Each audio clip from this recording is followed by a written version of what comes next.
अस्सलामु अलैकुम वरहमतुल्लाहि वबरकातुह। बिस्मिल्लाहिर्रहमानिर्रहीम। औरत का बापर्दा होना कितनी अहमियत का हामिल है, ये एक औरत की मुख्तसर सी कहानी से ही इखलाकी सबक हासिल कीजिए। गाँव में एक बापर्दा खातून रहती थीं जिनकी डिमांड थी कि शादी उससे करेंगी जो उन्हें बापर्दा रखेगा। चुनांचा एक नौजवान इस शर्त पर निकाह के लिए रजामंद हो जाता है।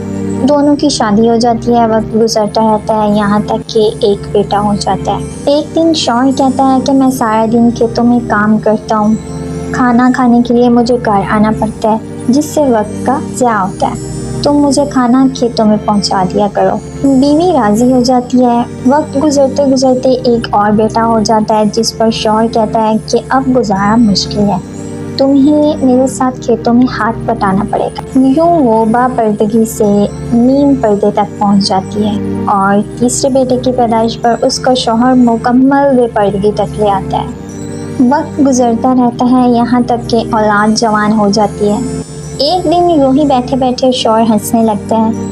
यूँ बीवी सबब पूछती है तो कहता है कि तुम तो बड़ा पर्दा करती थी, आखिर तुम्हारा पर्दा ख़त्म हो ही गया, क्या फ़र्क पड़ा पर्दे और बेपर्दगी का, ज़िंदगी तो अब भी वैसे ही गुजर रही है। तो वो बोलती है कि आप साथ वाले कमरे में छुप जाएं, मैं आपको पर्दे और बेपर्दगी का फ़र्क समझाती हूँ। शौहर कमरे में जाकर छुप जाता है। औरत अपने बाल बिखेरे रोना पीटना शुरू कर देती है। पहले बड़ा बेटा आता है, रोने का सबब पूछता है, कहती है तुम्हारे बाप ने मारा है। बड़ा बेटा माँ को समझाता है कि अगर मारा है तो कोई बात नहीं, वो आपसे मोहब्बत भी तो करते हैं ना, आपका ख्याल भी तो रखते हैं। यूँ वो समझा बुझा कर माँ को चला जाता है। औरत फिर से रोने की एक्टिंग करती है और मंजिले बेटे को बुलाकर बताती है कि तुम्हारे बाप ने मुझे मारा है। मंजिले बेटे को बहुत गुस्सा आता है।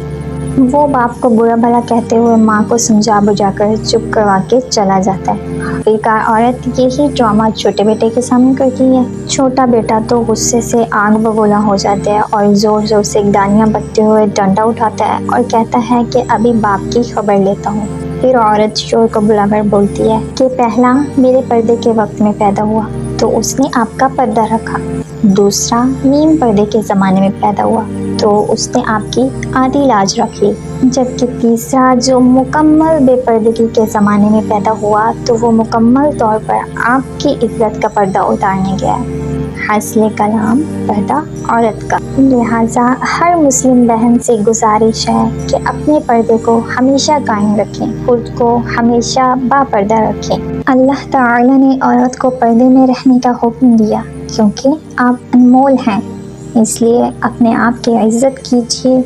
और जो मर्द हजरात हैं उनसे भी गुजारिश है कि अपनी औरतों को हमेशा बापर्दा रखें। जिन लोगों का ये मानना है कि आपका बापर्दा रहना आपके मॉडर्न होने पर असर अंदाज हो रहा है, तो उनको ये बात सोच लेनी चाहिए कि ज़माना जाहिलियत में बेपर्दगी ही थी, तो इस लिहाज से मॉडर्न वो हैं जो बापर्दा रहे। और बाज़ लोगों का कहना होता है कि पर्दा तो दिल का होता है, नीयत साफ़ रखो तो बस पर्दा ही पड़ता है।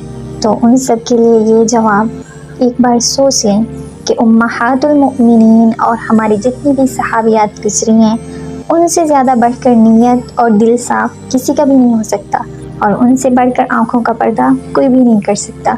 तो लिहाजा अपनी सोच को दीन पर हरगिज़ मत थोपें, जो अल्लाह ताला का हुक्म है उसी पर अमल करें।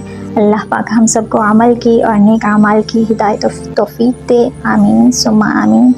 जज़ाकल्लाहु खैरन कसीरा। खुश रहिए, दुआ में याद रखिए। उम्मीद करती हूँ आज का वीडियो आपको पसंद आया होगा। तो मिलते हैं नेक्स्ट वीडियो में, तब तक के लिए अल्लाह हाफिज़, फ़ी अमानिल्लाह।